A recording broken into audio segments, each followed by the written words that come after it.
नमस्कार दोस्तों, आप सभी का स्वागत है आज की एक फिर न्यू कहानी में। जी हाँ दोस्तों, आज की कहानी में हम लोग सुनने वाले हैं इन 4 लोगों पर कभी भी तरस मत खाना, वरना आप जिंदगी भर धोखे में रह जाओगे। जी हाँ दोस्तों, आखिर वो कौन 4 लोग हैं जिन पर हम लोग विश्वास कर लेते हैं और ज़िंदगी भर धोखे में रह जाते हैं और हम लोग गरीबी में उलझे रहते हैं। तो चलिए दोस्तों, कहानी के माध्यम से समझने का हम लोग प्रयास करते हैं। तो दोस्तों, आप लोगों से मेरी हाथ जोड़कर विनती है कि आप लोग कहानी को पूरा सुने और जो भी मेरे प्यारे भाई एवं बहन और दर्शकगण चैनल पर पहली बार आए हैं तो चैनल को सब्सक्राइब कर लीजिए और नोटिफिकेशन को ऑन कर लीजिए। चलिए दोस्तों, कहानी को शुरू करते हैं।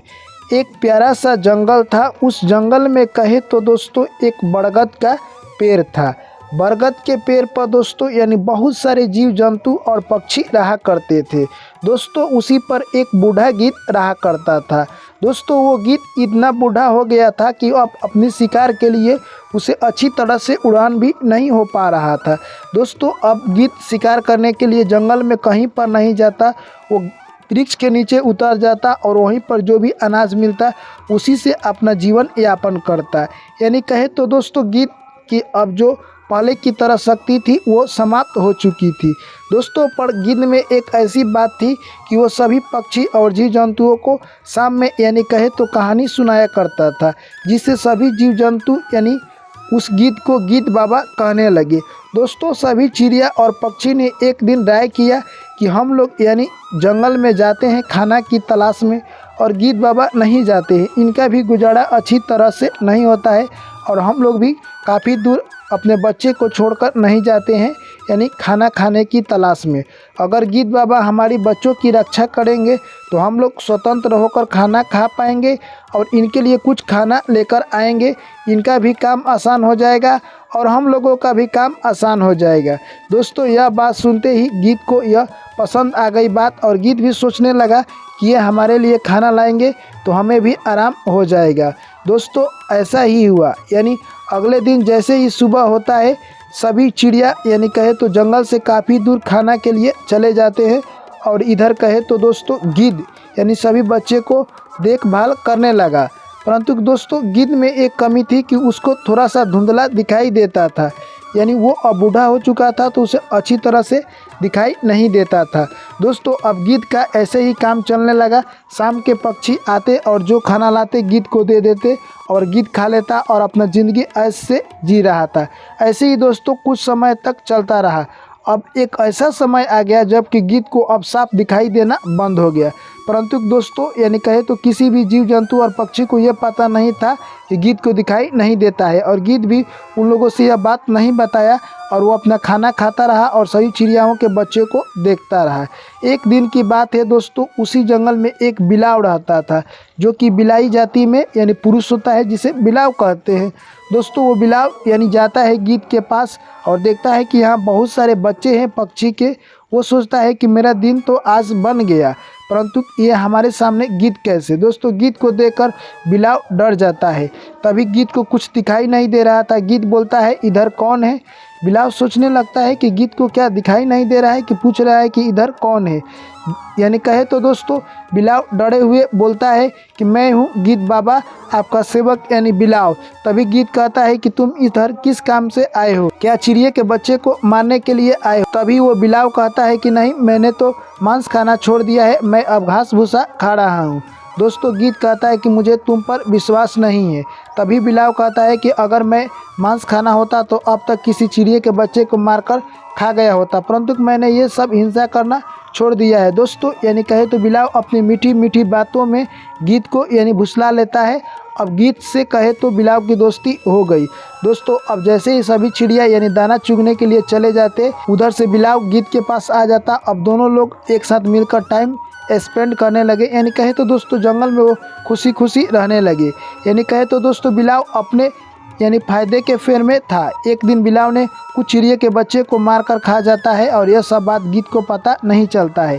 शाम होते ही उधर से कुछ पक्षी आते हैं तो देखते हैं कि उनके कुछ बच्चे गायब है। तभी गिद्ध से पूछते हैं तो गिद्ध कहता है कि मैं तो देख रहा था यहाँ पर कोई नहीं आया है। तभी पक्षी समझते हैं कि कहीं उड़ने के लिए गए होंगे, पुनः वापस लौटकर आ जाएंगे। दोस्तों अब बिलाव दिल्ली जाता और उसी चिड़िया के बच्चे को मारकर खाता। उसका ज़िंदगी ऐश बड़ी कट रही थी। एक दिन की बात है दोस्तों, चिड़िया सभी मिलकर कहते हैं कि हमारे बच्चे कैसे गायब हो रहे हैं। तभी गीत कहता है कि हमें तो पता नहीं है कि आपके बच्चे कैसे गायब हो रहे हैं, क्या पता वो उड़ने के लिए जंगल में चले जाते हों और वहाँ पर कोई जानवर पकड़कर उन्हें खा जाता है। दोस्तों चिड़िया के झुंड चले जाते हैं। फिर अगले दिन यानी खाने की तलाश में और बिलाव आता है, सोचता है कि आज तो मौका है, सभी चिड़िया के बच्चों को मैं मार दूंगा दोस्तों। और सभी चिड़िया के बच्चे को मार देता है और कुछ को खाता है और वहाँ से निकल जाता है। शाम होते ही दोस्तों यानी सभी चिड़िया आ जाती है और देखती है कि उनका सारा बच्चा और अंडा टूटा हुआ है। तभी सारे चिड़िए यानी कहे तो गुस्से में आ जाते हैं और कहे तो गीत को यानी मार देते हैं। गीत को दोस्तों ये पता नहीं था कि ये सारा कारनामा यानी उसका दोस्त बिलाव ने ये सब किया है। गीत को कुछ दिखाई नहीं देता था, परंतु दोस्तों गीत ने जो किया उसका नतीजा उसे भोगना पड़ा। यानी गीत गलत आदमी से दोस्ती कर लिया और उसका अंजाम यानी उसे जान गंवाना पड़ा।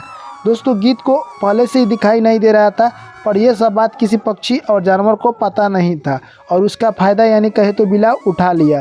तभी दोस्तों गीत ने 4 बातें बताई कि 4 लोगों से हमें कभी भी दोस्ती नहीं करना चाहिए, चाहे आप भूखे मर जाए।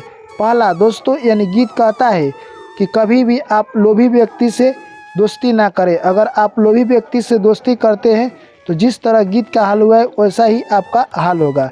अगर आप लोभी व्यक्ति से दोस्ती कर लेते हैं तो अपने लोभ के कारण आपको कहीं पर भी फंसा सकता है और जब उसका लोभ पूरा हो जाएगा आपको वहीं पर छोड़कर वो घर जा सकता है और आप वहीं पर अच्छी तरह से फंस सकते हैं। इसीलिए लोभी व्यक्ति से जितना हो सके दूरी बनाकर रखें।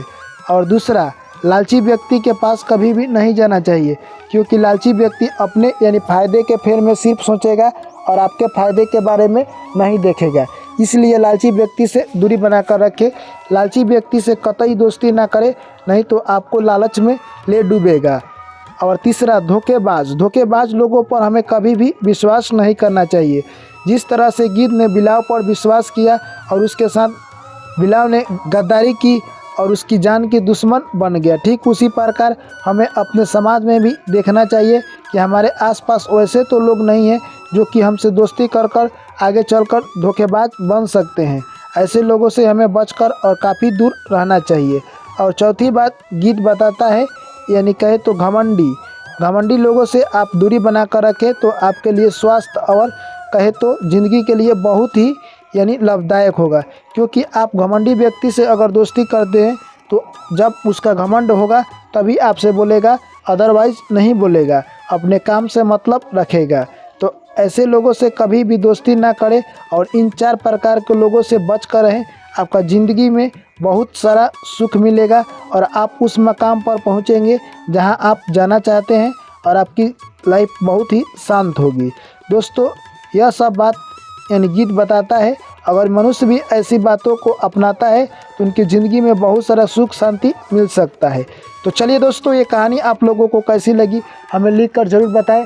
अगर दोस्तों कहानी आप लोगों को अच्छी लगी है तो वीडियो को लाइक कीजिए, दोस्तों के साथ शेयर कीजिए। जो भी साथी पहली बार आए हैं चैनल को सब्सक्राइब कीजिए। फिर आप लोग से मिलते हैं अगली कहानी में ऐसे ही एक नई कहानी के साथ।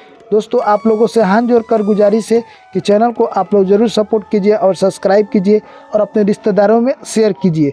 चलिए आप लोग से मिलते हैं फिर अगली कहानी में। ऐसे ही प्यार और सपोर्ट बनाए रखें। Thank you, take care, bye bye, जय श्री कृष्ण, राधे राधे।